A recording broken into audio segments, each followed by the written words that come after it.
Welcome to the Mission First People Always podcast.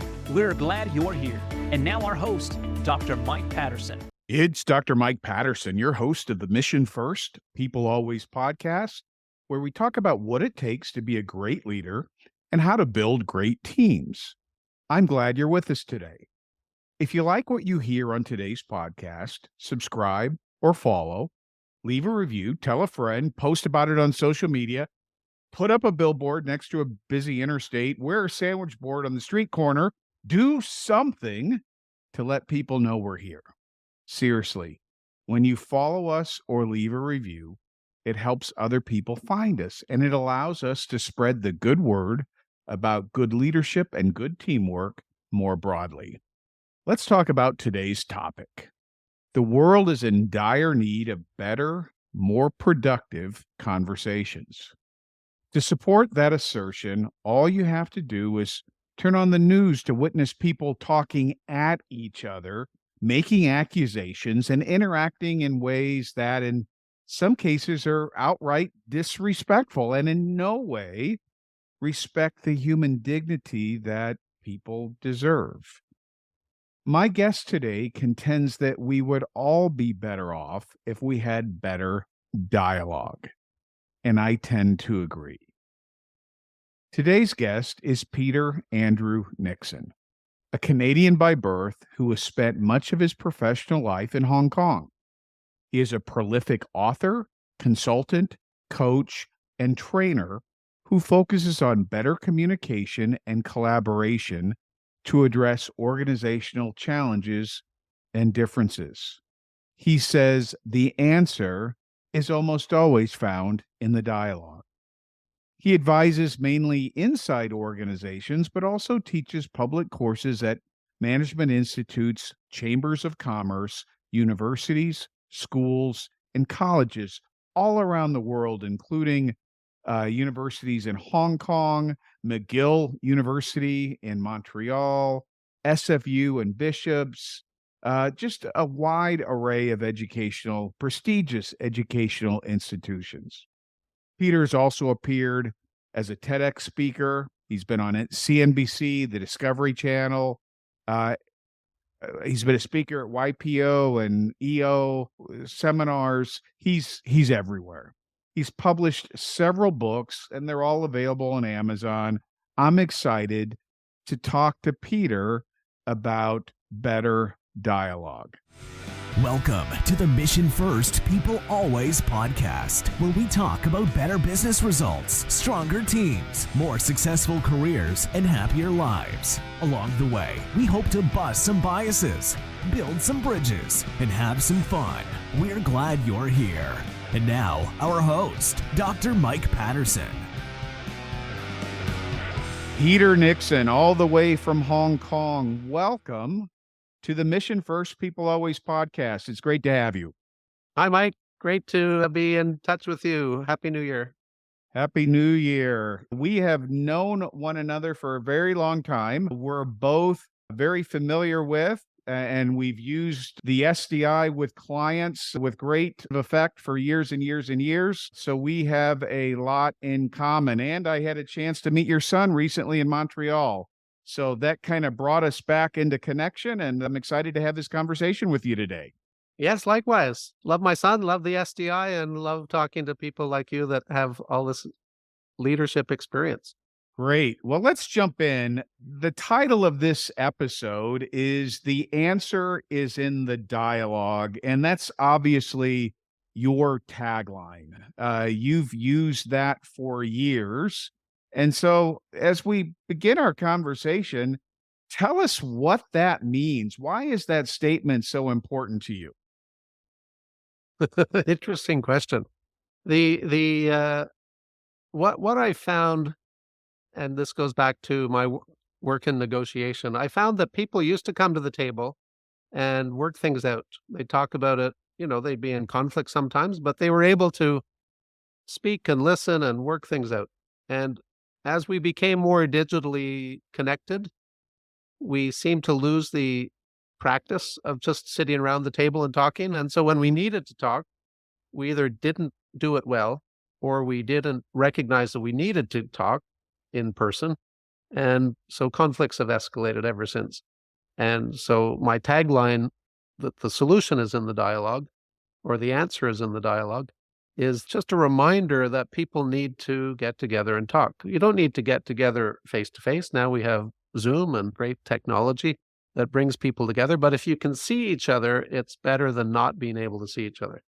And so that resonated with readers around the world and has really become my tagline. And it doesn't mean that the solution is dialogue.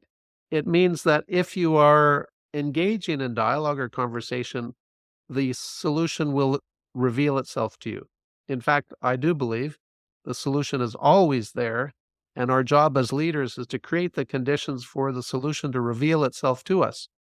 And I use that icon as a diamond as being the solution. Because in some dialogues, there could be a conflict. People are fighting. They want to resolve the conflict. It could be innovation, and they're trying to find the aha solution for some breakthrough.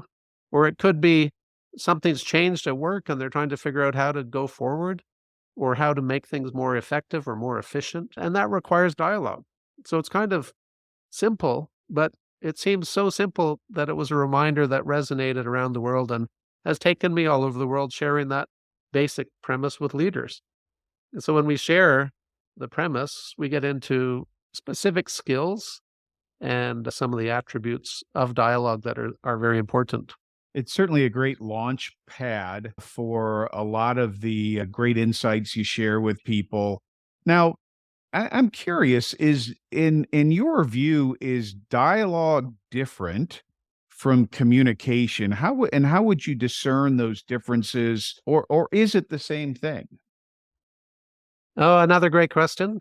And of course, we're doing this podcast in English, and I have to be conscious of the words meaning different things in different languages. Typically, we communicate more than any time in human history. And so when you think about communication as sending a message, as I'm doing now, speaking, we are sending messages digitally all the time, all over the world, more than we ever have in history. But we still have more problems, and that's where I differentiate dialogue. So I was in organizations years ago trying to help them improve how they send and receive communication. You can send it better by becoming a better writer or a better speaker or a storyteller, or you can receive it better by becoming a better reader or a better listener. But as we improve the sending and receiving of communication, organizations I worked with still seem to have problems. So I said, well, there's something else here. What are we missing? I came up with the acronym PRESA. And the three differences were presence. If you're not present, then you can't truly communicate effectively. If there's a lack of respect between the speaker and the listener, or the stakeholders in the dialogue, typically those who feel disrespected will not speak up. And then the boss typically doesn't know what's going on or won't hear the issues. E is expression, so that's in terms of sending the messages. And A is for absorbing, which is the listening part of the message. But the S in PRESA is suspending. And that's when I refer to suspending, I'm referring to suspending our egos, our thoughts of what we think is right, and just opening a space to really hear the listener, to hear the speaker, to hear what their message is, to see what they're expressing to us emotionally as well, and not to have any preconceived notions. And I have found that the more educated and the more experienced the leaders are, the less able they are to suspend. And that, out of those 5 attributes of great leaders, I find the suspending is the toughest one for a lot of people. And that's because they could be anxious to get to the point, or they know it all. That's why they're the boss. But it's not about knowing it all. It's about creating a space for the others to express themselves and to feel heard. And that's a big problem, as you know, around the world now, not just in organizations, but also in society. And so they protest and they create conflict and they feel they're not being heard. The other aspect I find in terms of leadership is leaders, my goal is how can we create the best decision? So it comes back to decision making. And if you don't know what's going on, you, as a leader, you can't take the best decisions. So it's a little bit selfish to be good at dialogue, because you need all that input as a leader to take the decisions, but you also need to bring the people with you. The pace of change is such that it's impossible to know it all. You've got to have your feet on the ground and talk to the people on the rock face to know what's going on. So it seems as though the essential ingredient of good dialogue is the aspect of give and take. It's got to be two-way or multiple people engaged in a conversation, and that is a very different scenario than communication at times, which is unidirectional or one-dimensional. What gets in the way of people having this give and take? You mentioned it might be ego, it might be someone who's in a hurry and doesn't want to wait to hear the other party out. What else gets in the way of good dialogue? Well, as you know, they might have preconceived decisions in terms of what's the solution they want. So they just try to force the decision on other people. It's not a dialogue. They're just having a meeting with the team to tell them what the decision is. So that's another one. And the emotion, of course, is a very big one. If people are emotional, they may not want to talk, or they may burst out and say things they regret later, or not really have their message polished, because as the emotions are causing turbulence in your head, it's hard to figure out exactly how you might want to express those. And I think also, as we see through media, some really outstanding communicators, people feel that they're not quite at that point. So they'd rather say nothing because they're not clear on their thinking. In dialogue, it's not about being clear on your thinking. It's about expressing your perspective from where you're at, and then getting other people to express their perspectives. And, and then the solution emerges as we open up all the different perspectives. So dialogue is a means to forming my view or my understanding of a situation. It's part of an iterative process. Is that what you're saying? Yeah, it's an iterative process, and it's something that you can actually give people that space for dialogue, and they can find the solution through the space you give them. Coaching is very much that.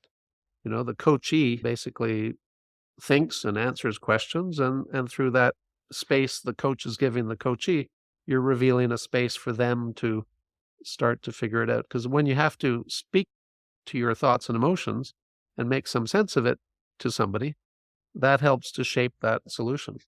You've been helping people become better at dialogue for, I think you mentioned 30 years, maybe even longer. How do you help people become better at dialogue? And I don't want you to reveal the secret sauce necessarily here, but what are just some techniques or skills that you can help people develop, or you do help people develop in your work? Well, I find that the best is to keep it simple. And because I work across a lot of cultures and language groups, I find that pictures, and icons, and little acronyms seem to work best. So I mentioned PRESA as 5 core skills: presence, respect, expression, suspending, absorbing. And so that's one. Another one I use is a dialogue puzzle. And I suggest that the best way to get the right answer, or the optimal outcome, is to get the right people to talk about the right issues in the right way, at the right time, and in the right space. And those two, the puzzle and PRESA, and I guess another one I call it the dialogue box, just 8 steps to walk through any conversation, really help people just understand what's going on and what they might have missed, and come back to it to improve.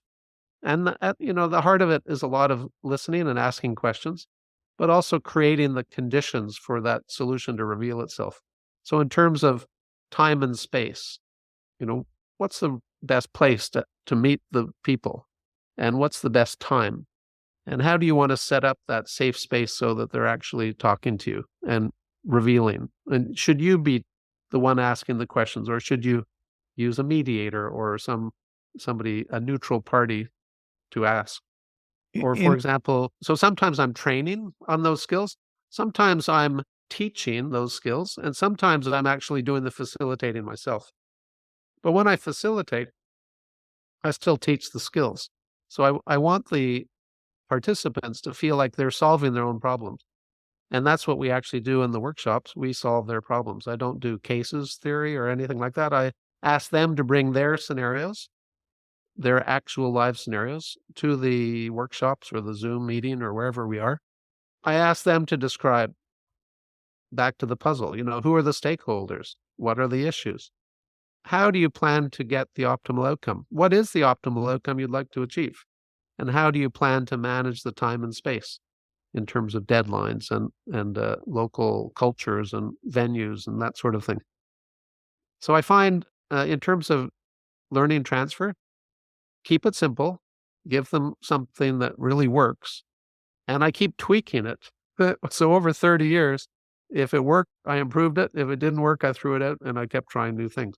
So I have some pretty good things now. The 8 steps: scan, figure out what problem you want to work on, and then prepare, which is back to the puzzle, and then engage. You have to engage with the other people, and that actually is a problem for a lot of people. Some say they don't want to talk to me, I don't know how to talk to them, they never return my calls, or they're angry, or, So just engage, that third step, and then adjust. Because once you've engaged with the other party, you're going to realize maybe they don't want to talk, or they're angry, or they're emotional about something, they're preoccupied.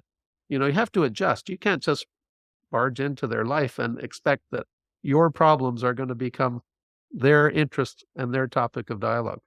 So adjust to what you find in real life in front of you at that time and place. And then open up the conversation on the topics that matter. And so various techniques to open up. Some topics are hard to open up, some are easier. The old debate, start with easy or start with hard. And then the next step is to reveal the solution. And so that's where you get into the skills and attributes of good dialogue. And then purposely bring the conversation or dialogue to a close. Standard stuff, but you have to make sure you do it properly and tick a few things on the box in order to make sure that the time spent by the stakeholders is valuable. They feel heard. They know what the follow-up is going to be. They know who's going to do what next. And then the last step of the 8 steps is to follow up. They say the number one complaint of service providers is we never follow up. So very important follow-up. Peter, you said a couple of times the great importance of making sure that other people are heard and creating that space for them to be heard. And I assume safety is part of that. How do you demonstrate to another person that you're hearing them, that you're really listening, that you're hearing what they have to say, that you're taking it in, you're reflecting on it? How would you demonstrate that to someone in an active sort of way?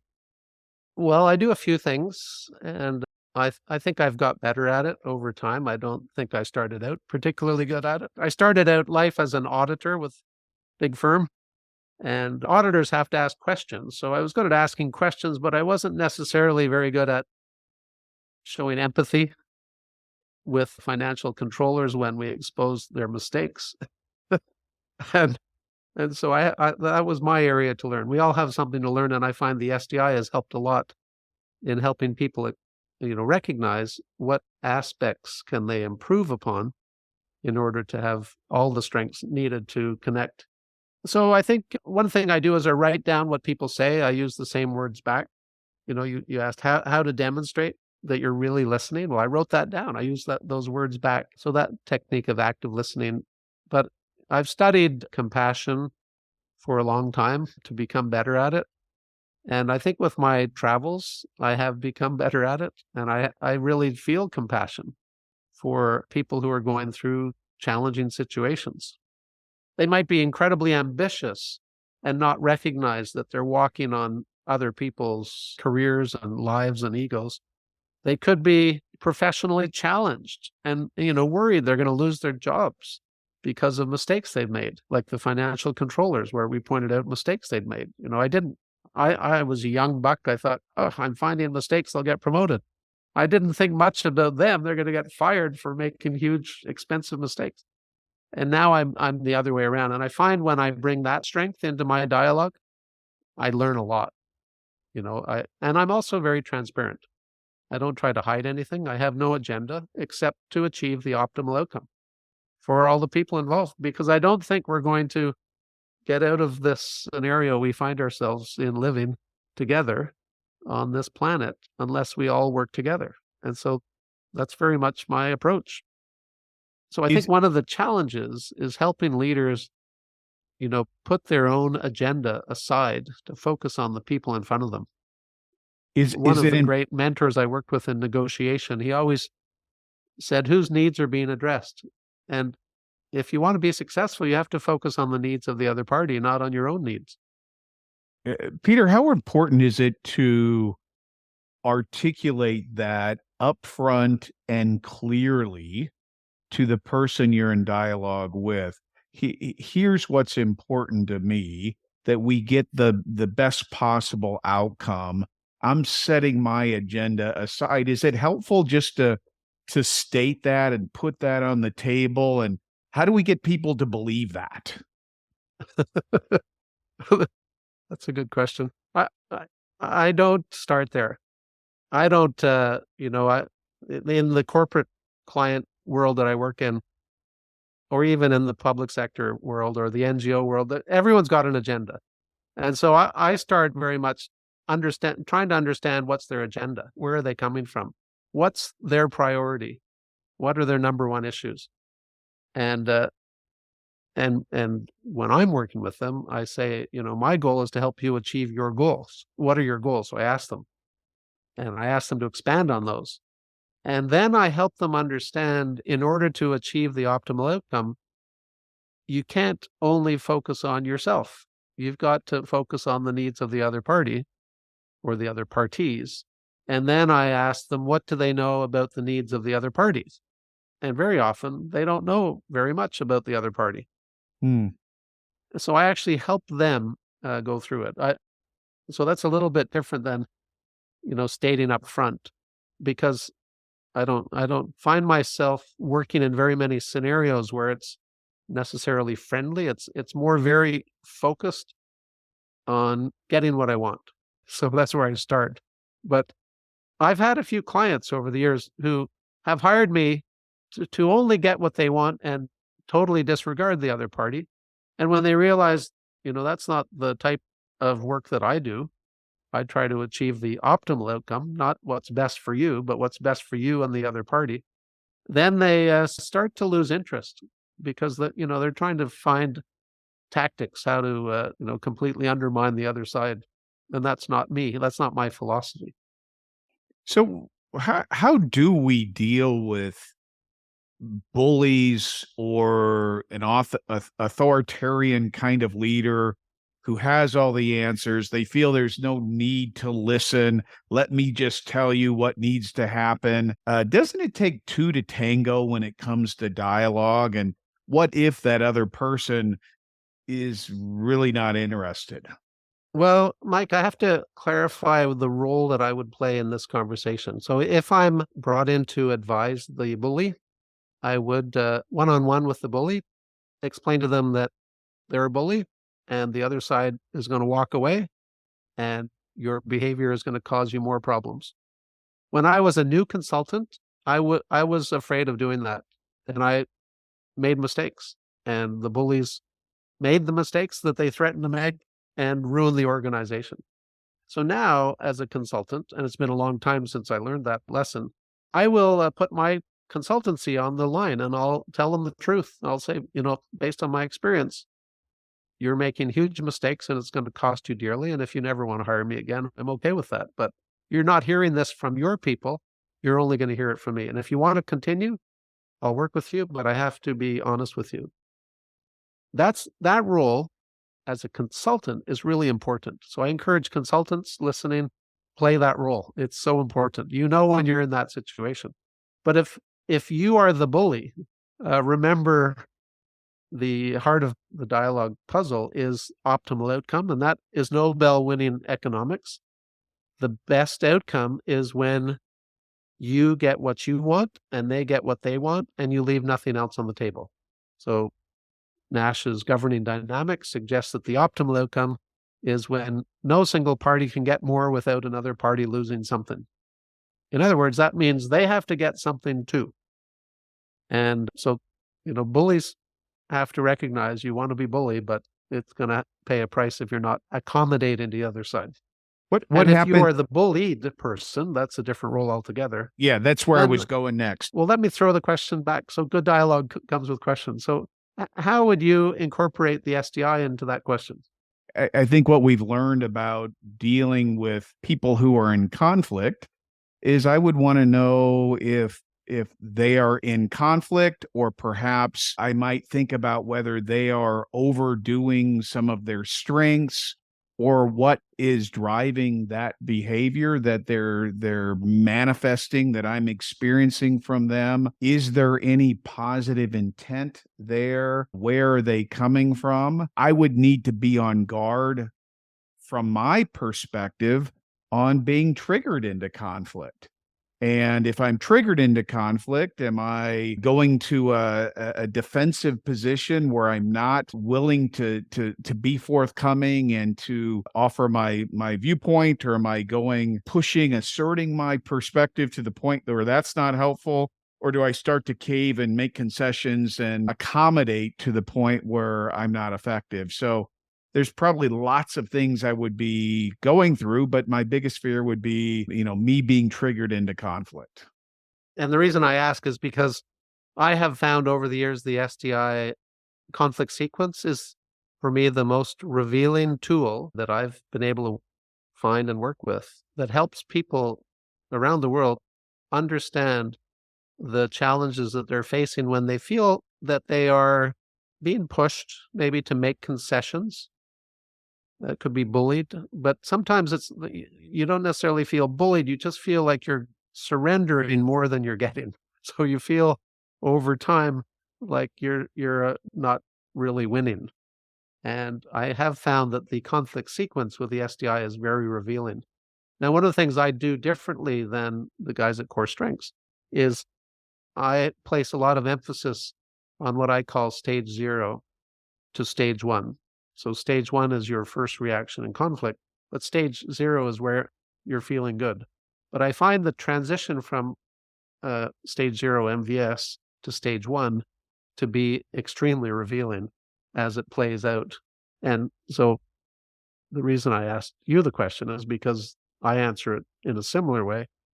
And I start with what is their SDI sequence, and how is that impacting on, their underlying motivations and what they would value in terms of what they think the other person should be doing and how they should be behaving.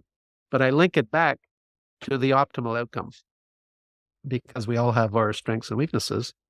And as you mentioned, triggers, etc. And so that's important. And one of the things I also always try to remember is that I have the ability to choose how I respond to that person in this and that particular situation, and no one can take that choice away from me. And even though it might be hard to make good choices at times, I always have the ability to choose, and I think that's empowering. And so much practice is needed to differentiate, the life event or whatever causes the trigger, and then the reaction. So I have found the Buddhist studies, Mind and Life Institute stuff around understanding meditation to better recognize that pause between whatever happens and your reaction. And if you can recognize there's a gap, that gives you the choice and then react in a better way, you become far more successful. So that's the heart of what I've been practicing for a long time. I used to, I was brought up in a culture in Canada playing ice hockey. And, ice hockey is a bit of a violent sport. So they hit you, you hit them back. And you were rewarded for hitting them back harder.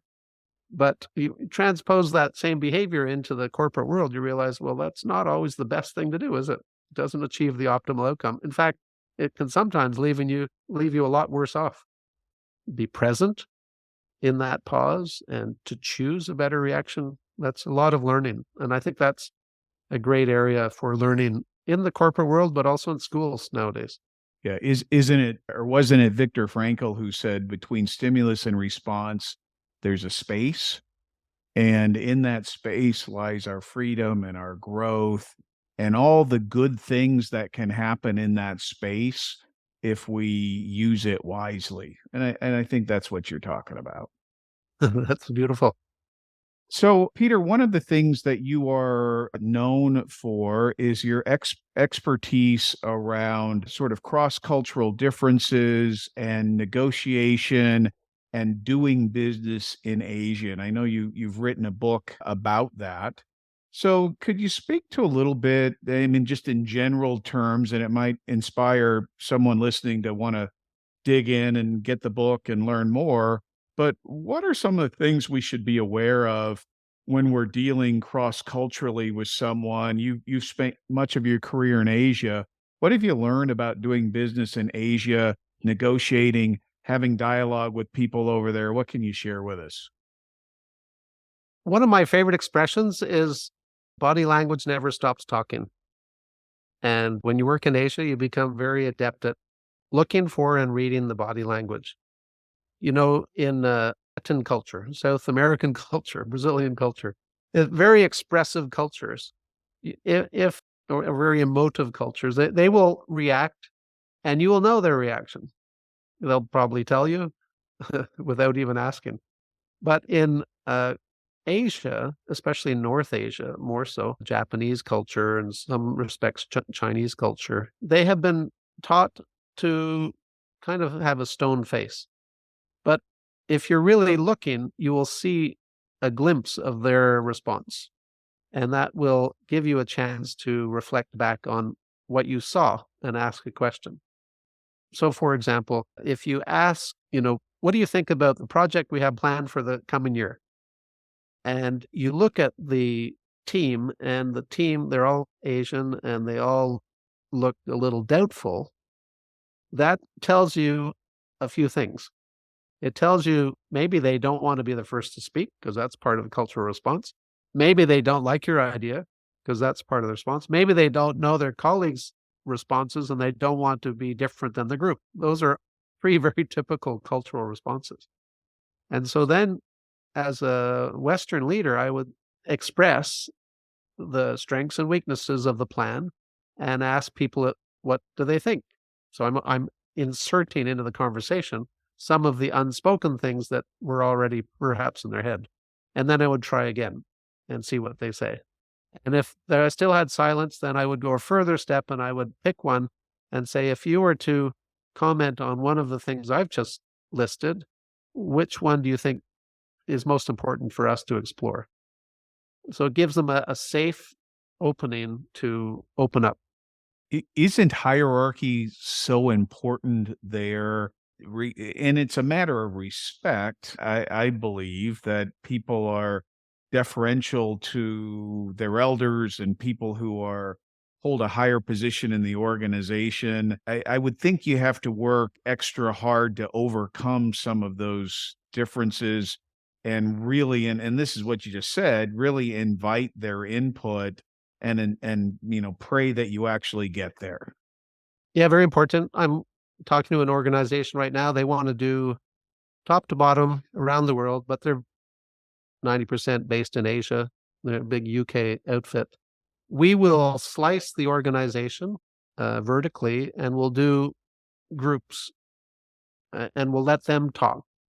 So they won't have their boss in the room, and they certainly won't have their boss's boss in the room, but the process will be very transparent. They'll understand that every group will be answering the same questions, and all of their answers will be revealed without revealing who said what. So Interesting. you have to work with hierarchy. They say a flat organization in the US might be 4 levels from top to bottom, and some of the master pay scales in Asia might have over 100 different levels from top to bottom. So it's a very Really? real difference. Really? Yeah, Peter, during our conversation before we hit the record button here, you were sharing a little bit about your work in Hong Kong and some of the changes you've seen over the years. As a guy who's dedicated his life to dialogue and more open communication and people being more expressive, how does this impact you, and how have you responded to these changes? Well, I do what I can. In terms of the answers I shared earlier, talking to the bullies. If I talk to the bosses and I talk about optimal outcomes, and then I'll point out to them that they're not going to achieve the optimal outcome. But I'll joke. I say I'm Canadian. We're very transparent. We say it frankly. We don't beat around the bush. But I'm also I've learned to become diplomatic and give people an out. So, for example, I was asked to give some ideas on the situation of how China could accommodate Tibet. And in fact, they were looking at the Canadian example of Quebec and how Canada, the Dominion of Canada, accommodates the French-Canadian province of Quebec. And that's where I'm from, and I have a lot of experience on that, so I shared that experience. But, it became very clear that Beijing didn't want to go that route at all, so they shut down all dialogue. And sadly, they don't achieve the optimal outcome. And the same is true in China with other groups. So when they choose not to use dialogue, they fall short of what is the optimal outcome, and I don't think that's helpful. And that's true in the climate talks, it's true in politics, it's true everywhere. I'll give you another example. I was invited to share my experience in Bahrain, and there was a little bit of a civil war because Bahrain is a hot pot between Sunni and Shia Islam, and they knew that I was working in Saudi and I was working in Iran, and so they were curious on how I could help. So I had a very high level conversation, and I put it frankly to them. I said, well, if this is what you're trying to achieve, then you can understand why the people are protesting. But you can still achieve your outcomes, but you need to create conversations with the people. And that's what they did. And that settled the conflicts, and that's a successful example. Singapore did the same. They had civil unrest with their young people. They created the Singapore dialogues, became very successful. Hong Kong, unrest with young people. They chose not to dialogue with them. And as we know, that went very badly. Thousands were arrested. 100,000 have left the territory. And now they're trying to accommodate young people and bring talent back. So it's understandable how they get into the problems. If you can help consult at the right moment and get them back on course, great. But if for political or personal or whatever financial reasons they don't want to go that route, they're not going to get the best outcome. And that brings us back to where we started. The solution is in the dialogue.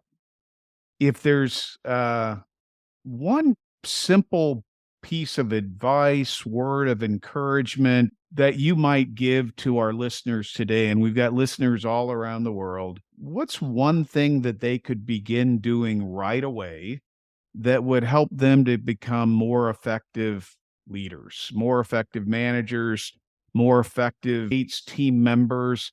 What's one thing we can all do better now? It's really simple. Get people talking. Make your people feel safe to open up and tell you what's going on. If as a leader you don't know what's going on, you will fail. And when I look at leaders, I know they're going to fail if they're not creating those spaces for dialogue and knowing what's going on. So they have to feel, if people don't feel safe to open up if they think they're going to get fired, or if they're not going to get promoted, or they'll be badly considered. So you have to be really neutral. And if you cannot, as the leader, be neutral, then go outside, engage people to have those conversations, and then feed the information back. Again, in a safe way. And I've seen both. I've seen very safe, open dialogue that leads to fantastic organizations. And I'm happy to name a few. The best employers they work at it day in and day out. And I've seen the opposite. I've seen people open up, get scared, and then subsequently get fired for speaking out of tune or saying things they shouldn't have said. And then I've also watched, as you track these organizations, the bosses get fired. It only takes a little while to realize, the cause of the problem. So if you're a leader listening, create a safe space for your people to open up and tell you really what's going on. If you think you know it all, you don't. It's impossible today to know really what's going on. And even if you know, create the space so that they feel listened to and validated. And you'll be earning their following and motivation. Peter, I'm sure there have been many people whose interest has been piqued during the course of our conversation. If somebody wants to learn more about your work, potentially connect with you, what's the best way for them to do that? Well, I've loved the conversation, Mike. I would love this to go on forever. I do what I love, and I love what I do.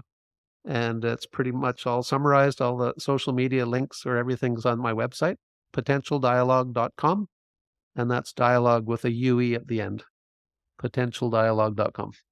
And I have put that into the show notes, those links. I also put your LinkedIn link there in case someone wants to connect with you on LinkedIn, Peter. And I would encourage people to do so. Peter has a great perspective, a global perspective. I think he's going to spend some time back in North America and Canada. So if you want to catch him in a time zone near you, this summer might be a good time to do that.